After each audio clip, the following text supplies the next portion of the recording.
নমস্কার, কৃষ্ণা টক্স বাংলা চ্যানেলে আপনাদের স্বাগতম। আজ আমরা এমন এক অনুভূতি নিয়ে কথা বলবো যা আমরা কেউই চাই না, কিন্তু যা ছাড়া আমাদের জীবন অপূর্ণ থেকে যায়। আজকের ভাবনা, দুঃখ যখন আশীর্বাদ হয়ে আসে। আমরা সবাই সুখের কাঙাল, আমরা সবাই আনন্দ আর হাসির পেছনে ছুটে চলি। কিন্তু বন্ধুরা, আপনারা কি কখনো স্থির হয়ে ভেবে দেখেছেন আমাদের জীবনের সবচেয়ে বড় এবং মূল্যবান শিক্ষাগুলো ঠিক কখন এসেছে? আমাদের সুখের প্রাচুর্যের দিনে, নাকি বালিশ ভেজানো চোখের জলের দিনে? আজ আমরা সেই পরম সত্য অন্বেষণ করব যা আপনার দুঃখকে দেখার দৃষ্টিভঙ্গি চিরতরে বদলে দেবে এবং আপনাকে জীবনের এক নতুন অর্থ খুঁজে পেতে সাহায্য করবে। সুখের মোহ বনাম দুঃখের জাগরণ। আমরা যখন সুখে থাকি তখন আমাদের চারপাশে এক ঘন মায়ার পর্দা তৈরি হয়। আমরা খুব সহজেই অহংকারী হয়ে উঠি এবং ভাবতে শুরু করি, এই সম্পদ, এই সম্মান, এই আপনজনদের ভালোবাসা বুঝি চিরস্থায়ী। সুখ আমাদের আধ্যাত্মিক চোখ দুটোকে বুজিয়ে দেয় এবং আমাদের প্রকৃত স্বরূপ থেকে দূরে সরিয়ে দেয়। কিন্তু দুঃখ যখন বিনা মেঘে বজ্রপাতের মতো আসে, তখন সেই মায়ার রঙিন পর্দাটি ছিঁড়ে টুকরো টুকরো হয়ে যায়। দুঃখ আমাদের নিষ্ঠুরভাবে মনে করিয়ে দেয় যে এই নশ্বর পৃথিবীতে কোনো কিছুই স্থায়ী নয়, সবই পরিবর্তনশীল। শ্রীমদ্ভগবদ্গীতায় ভগবান শ্রীকৃষ্ণ এই জগৎকে দুঃখালয়ম অশাশ্বতম বলেছেন, অর্থাৎ এই জগৎ হল দুঃখের আধার এবং এটি অস্থায়ী। অনেকে প্রশ্ন করেন, ভগবান কেন তার সৃষ্টিতে দুঃখ রাখলেন? আসলে এই দুঃখই হল আমাদের মোহের গভীর ঘুম থেকে জাগিয়ে তোলার এক দিব্য সতর্কবাণী। যেমন অ্যালার্ম ঘড়ি আমাদের ঘুম ভাঙিয়ে দিনের আলোয় নিয়ে আসে, দুঃখ তেমনি আমাদের মায়ার অন্ধকার থেকে চেতনার আলোয় ফিরিয়ে আনে। পাথরের মূর্তির মতো মানুষের জীবন ও আঘাতের সার্থকতা। একটি পাহাড়ের সাধারণ পাথর ততক্ষণ পর্যন্ত দেবতায় রূপান্তরিত হয় না, যতক্ষণ না সেটি ভাস্করের শ্রেণীর হাজারো নিষ্ঠুর আঘাত সহ্য করে। যদি পাথরটি আঘাতের ভয় পিছিয়ে যেত, তবে সে কোনোদিন মন্দিরের সিংহাসনে পূজিত হতে পারত না। আমাদের জীবনটাও ঠিক তেমন। দুঃখ হলো সেই শ্রেণীর আঘাত যা আমাদের ভেতরের অহংকার, ক্রোধ, সংকীর্ণতা আর কুসংস্কারকে ভেঙে চুরমার করে দেয়। আমাদের ভেতরের অপ্রয়োজনীয় অংশগুলো ঝরে পড়লেই কেবল আমাদের আসল রূপটি ফুটে ওঠে। পাণ্ডব জননী কুন্তী দেবী যখন ভগবানের কাছে বর চেয়েছিলেন, তিনি কোনো রাজ্য, ঐশ্বর্য বা দীর্ঘায়ু চাননি। তিনি এক অদ্ভুত বর চেয়েছিলেন, তিনি চেয়েছিলেন বিপদ।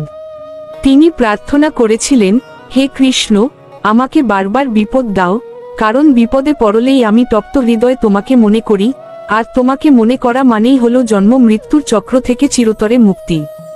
একবার গভীরভাবে চিন্তা করে দেখুন, যে দুঃখ আমাদের পরমাত্মার চরণে নিয়ে যায়, সেই দুঃখ কি আর অভিশাপ থাকতে পারে? তা তো হয়ে ওঠে জীবনের সবচেয়ে বড় ঐশ্বর্য এবং ভগবানের দেওয়া পরম আশীর্বাদ। অন্ধকারের মহিমা, কেন আলো চেনার জন্য রাত প্রয়োজন? যদি পৃথিবী থেকে রাত চিরতরে মুছে যেত, তবে আমরা কি কোনোদিন দিনের আলোর মূল্য বুঝতাম? যদি মরুভূমির তপ্ত তৃষ্ণা না লাগত, তবে কি এক গ্লাস সাধারণ জলের মাধুর্য অনুভব করা যেত? একইভাবে, জীবনে দুঃখের কষাঘাত না থাকলে আমরা সুখের প্রকৃত স্বাদ কোনোদিনই গ্রহণ করতে পারতাম না। দুঃখ কেবল আমাদের কাঁদায় না, দুঃখ আমাদের হৃদয়কে কোমল করে, আমাদের অন্যের প্রতি দয়ালু হতে শেখায়। যে মানুষ নিজে কোনোদিন যন্ত্রণায় কাঁদেনি, সে অন্য কারোর বুক ফাটা চোখের জলের ভাষা কোনোদিন বুঝতে পারে না। তাই দুঃখ আমাদের কেবল নিজের জন্য বাঁচতে শেখায় না, বরং বিশ্বের ব্যথায় ব্যথিত হতে শেখায়। এটি আমাদের মানবিকতা আর সহমর্মিতার দীক্ষা দেয়। ভগবান দুঃখ পাঠান যাতে আমরা পরশ্রীকাতরতা ভুলে একে অপরের হাত ধরে ভক্তিপথে এগোতে পারি। প্রকৃতি ও রূপান্তরের অমোঘ নিয়ম। আমরা যদি প্রকৃতির দিকে তাকাই, তবে দেখব প্রকৃতির প্রতিটি সৃষ্টির পেছনে রয়েছে এক তীব্র সংঘর্ষ। একটি বীজকে মাটির নিচে অন্ধকারে একাকী পচতে হয়, মাটির কঠিন চাপের মুখে থাকতে হয়, তবেই সে সেই আবরণ ভেদ করে একটি বিশাল মহীরুহে পরিণত হয়। একইভাবে, প্রতিটি প্রহরে পাখিদের যে জাগরণ, তা আমাদের শেখায় যে রাতের নিবিড় অন্ধকারের পরেই ভোরের পরম আনন্দগান আসে। দুঃখ হলো সেই রোপিত বীজের মতো যা এখন অন্ধকারে আছে ঠিকই, কিন্তু আসলে এটি আপনার ভেতর এক নতুন ভোরের সম্ভাবনা তৈরি করছে। যারা এই দুঃখের প্রহরে ধৈর্য ধরতে পারে এবং ভগবানের ওপর বিশ্বাস হারায় না, তারাই কেবল অন্তিমে আনন্দের অরুণোদয় দেখতে পায়। মনে রাখবেন, ভগবান আপনাকে চূর্ণ করছেন না, তিনি আপনাকে নতুনভাবে গড়ে তুলছেন। শ্রীকৃষ্ণের শিক্ষা ও অর্জুনের বিষাদ থেকে প্রসাদ।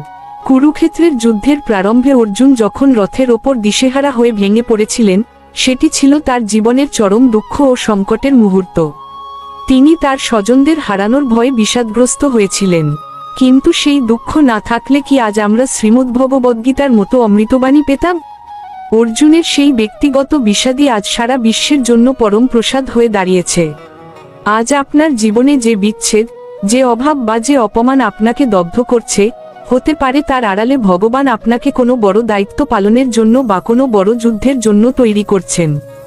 আমরা মায়ার কম্বল জড়িয়ে অলসতার ঘুমে আচ্ছন্ন থাকতে চাই, কিন্তু করুণাময় ঈশ্বর দুঃখের কষাঘাত দিয়ে আমাদের জাগিয়ে তোলেন, কারণ তিনি চান না আমরা এই নশ্বর জগতের পান্থশালায় স্থায়ী হওয়ার ভুল করি। তিনি চান আমরা যেন তার চিরন্তন প্রেমের পথে ফিরে আসি। দুঃখকে বরণ করে নেওয়ার আধ্যাত্মিক উপায়। বন্ধুরা, আজ থেকে দুঃখকে আপনার শত্রু মনে করবেন না। যখনই দুঃখের মেঘ আপনার আকাশ ঢেকে দেবে, জানবেন পরমেশ্বর ভগবান শ্রীকৃষ্ণ আপনার খুব কাছে এসেছেন। তিনি যখন দেখেন তার প্রিয় সন্তান মায়ার ভ্রান্ত পথে পথভ্রষ্ট হচ্ছে, তখনই তিনি দুঃখের মাধ্যমে আমাদের হাত ধরে সঠিক পথে টেনে আনেন। এটি কোনো শাস্তি নয়, এটি ভগবানের এক নিবিড় এবং প্রেমময় আলিঙ্গন। যারা এই আধ্যাত্মিক রহস্য বুঝতে পারে, তারা দুঃখের দিনেও ভেঙে পড়ে না, বরং তারা কৃতজ্ঞতা প্রকাশ করে। তারা জানে, জীবনের রথের সারথি যখন স্বয়ং কৃষ্ণ, তখন পথের প্রতিটি কাটাও আসলে লক্ষ্যস্থলে পৌঁছানোর সঠিক নির্দেশিকা। আপনি যদি আপনার দুঃখকে শ্রীকৃষ্ণের চরণে অর্পণ করতে পারেন, তবে দেখবেন সেই দুঃখই আপনার প্রশান্তির কারণ হয়ে দাঁড়িয়েছে। উপসংহার ও জীবনের অন্তিম উপলব্ধি। তাই আসুন, আজ থেকে আমরা দুঃখকে ভয় পাওয়া বন্ধ করি। জীবনের শেষ প্রহরটি আসার আগেই আসুন আমরা এই পরম সত্যটি হৃদয় দিয়ে উপলব্ধি করি যে, দুঃখ হলো ভগবানের পাঠানো সেই চিঠি, যা আমাদের এই সংসার ত্যাগ করে তার নিত্যধামে ফিরে যাওয়ার ডাক দেয়। আপনার চোখের প্রতিটি জলবিন্দু যদি বিফল না হয়ে ভগবানের চরণে নিবেদিত হয়, তবে সেই জলবিন্দুগুলোই একদিন মোক্ষ লাভের মহামূল্যবান মুক্তায় পরিণত হবে। মোহের নরম বালিশ আর অলসতার কম্বল ত্যাগ করে সত্যের কঠোর ভূমিতে এসে দাঁড়ান। দেখবেন, যে দুঃখকে আপনি ভয় পাচ্ছিলেন, সেই দুঃখের গভীরেই লুকিয়ে আছে এক অনির্বাণ ও চিরন্তন শান্তি। দুঃখ আপনাকে নিঃস্ব করে না, বরং এটি আপনাকে ভগবানের সাথে যুক্ত করে পূর্ণতা দান করে। আজকের এই আলোচনা যদি আপনার ভারাক্রান্ত মনে সামান্যতম শান্তির প্রলেপ দিতে পারে, তবে ভিডিওটি একটি লাইক দিয়ে আমাদের উৎসাহিত করুন। আপনার জীবনের কোনো কঠিন সময় কিভাবে আপনাকে ভগবানের পথে নিয়ে এসেছে বা আপনাকে শক্তিশালী করেছে, তা কমেন্টে আমাদের লিখে জানান।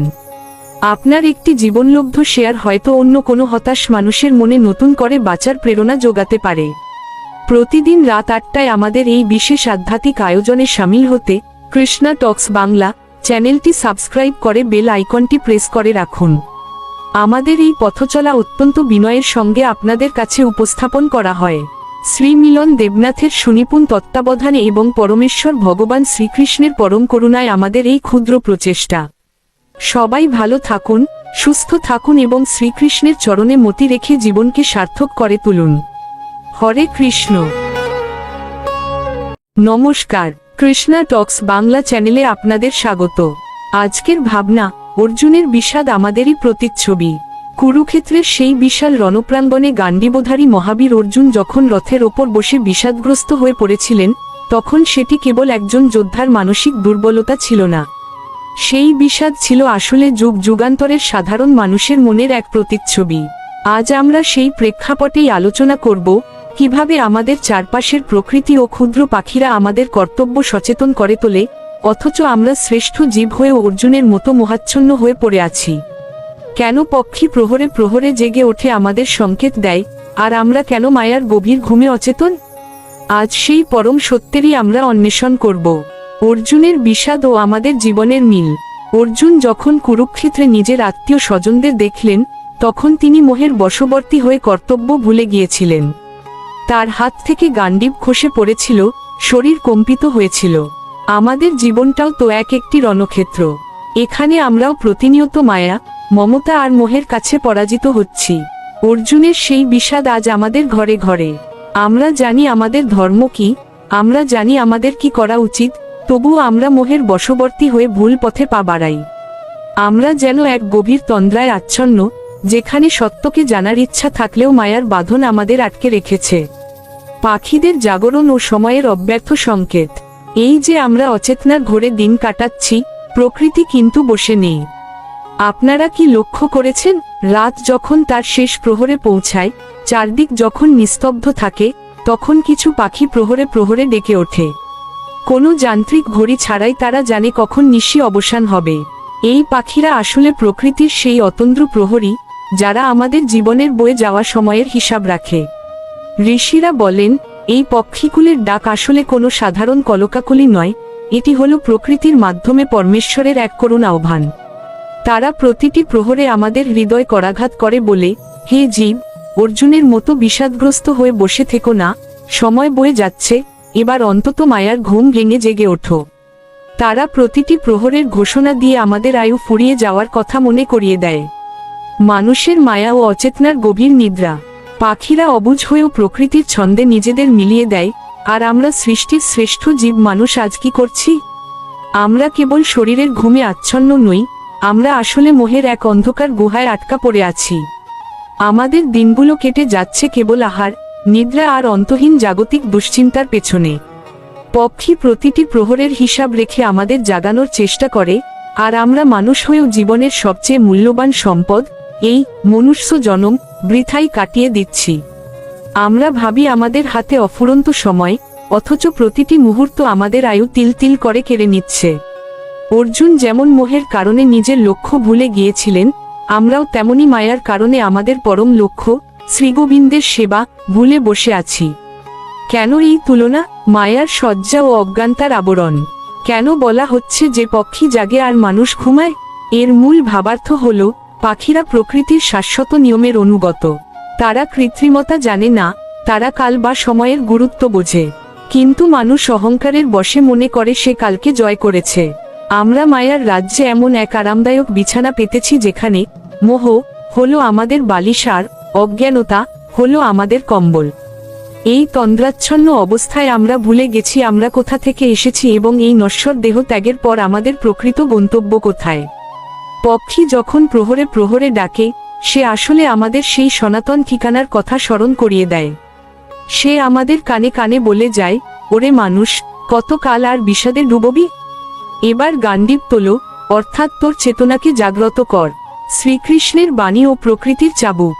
শ্রীমদ্ভগবদ্গীতায় ভগবান শ্রীকৃষ্ণ অর্জুনকে বলেছিলেন, ক্লৈব্যাং মাস্ম গম পার্থ, অর্থাৎ হে অর্জুন, এই ক্লৈব্য বা জোরতা ত্যাগ করো। আজকের মানুষের অবস্থাও ঠিক তেমনি। আমাদের চারপাশের অতি তুচ্ছ জীবজন্তু তাদের সহজ ধর্ম পালন করছে, কিন্তু আমরা মায়ার মোহে পড়ে আমাদের আসল ধর্ম, আত্মোন্নতি এবং ভগবত ভজন ভুলে বসে আছি।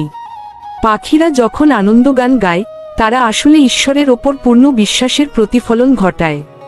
তারা কালকের জন্য দুশ্চিন্তা করে না, তারা কোনো ভাণ্ডার সঞ্চয় করে না।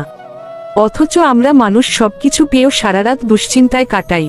পাখির এই প্রহরে প্রহরে ডাকা আমাদের জন্য একটি আধ্যাত্মিক চাবুক, যে চাবুক আমাদের অলস ও বিষাদগ্রস্ত মনকে আঘাত করে মনে করিয়ে দেয় যে নাম জপ করার এবং পুণ্য অর্জন করার এখনই শ্রেষ্ঠ সময়। মুক্তির পথ। এই অচেতনার ঘুম ভাঙাতে হলে আমাদের গীতামৃত পান করতে হবে। অর্জুনের বিষাদ যেমন শ্রীকৃষ্ণের বাণীতে দূর হয়েছিল, আমাদের মনের অন্ধকারও তেমনি শাস্ত্রপাঠ এবং ভগবানের নামে দূর হবে। পাখির ডাক যেমন ভোরের আগমন বার্তা দেয়, তেমনি ভক্তি আমাদের হৃদয়ে জ্ঞানের সূর্যোদয় ঘটায়। আসুন, আজ থেকে আমরা একটু সচেতন হই, প্রকৃতির সংকেতগুলো বোঝার চেষ্টা করি। জীবনের শেষ প্রহর ফুরিয়ে যাওয়ার আগে যদি আমরা না জাগি, তবে এই অমূল্য মানব জীবন কেবল এক দীর্ঘ বিষাদময় ঘুমের মধ্যেই শেষ হয়ে যাবে। আজকের এই আলোচনা যদি আপনার অন্তরের বিষাদ দূর করতে এবং চেতনার প্রদীপ জ্বালাতে সামান্যতম সহায়তা করে, তবে ভিডিওটি লাইক দিয়ে আমাদের পাশে থাকুন। আপনার জীবনের কোন অভিজ্ঞতা আপনাকে ভগবানের করুণার কথা মনে করিয়ে দেয়, তা কমেন্টে জানাতে ভুলবেন না। আপনার একটি শেয়ার হয়তো অন্য কোনো বিষাদগ্রস্ত আত্মাকে আলোর পথ দেখাতে পারে। প্রতিদিন রাত 8টায় আমাদের এই আধ্যাত্মিক যাত্রায় সঙ্গী হতে কৃষ্ণা টক্স বাংলা চ্যানেলটি সাবস্ক্রাইব করে বেল আইকনটি অন করে রাখুন। পরমেশ্বর ভগবান শ্রীকৃষ্ণের অসীম কৃপা এবং শ্রীমিলন দেবনাথের আন্তরিক নিবেদনে আমাদের এই প্রয়াস আপনাদের চরণে অর্পিত হল। আসুন, মোহের নিদ্রা ত্যাগ করি এবং শ্রীকৃষ্ণের চরণে শরণ নিই। হরে কৃষ্ণ।